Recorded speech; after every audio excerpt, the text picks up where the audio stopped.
হরে কৃষ্ণ। বেদে মানুষের জন্য দুটি মার্গের কথা বলা হয়েছে। প্রথমটি হলো প্রবৃত্তি মার্গ, অর্থাৎ ইন্দ্রিয় সুখ উপভোগের পন্থা।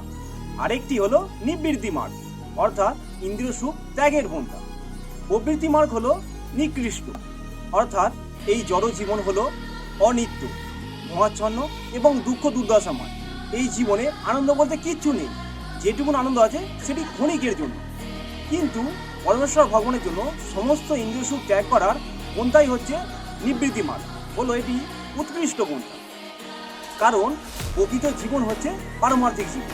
এই জীবনে নিত্য, পূর্ণ, জ্ঞানময় এবং আনন্দময়। তাই সিদ্ধান্ত আপনার, আপনি জড় ইন্দ্রিয় সুখ ভোগ করে জমালয়ে যাবেন, না সমস্ত ইন্দ্রিয় সুখ ত্যাগ করে ভগবান শ্রী হরির চরণে যাবেন। হরি বল।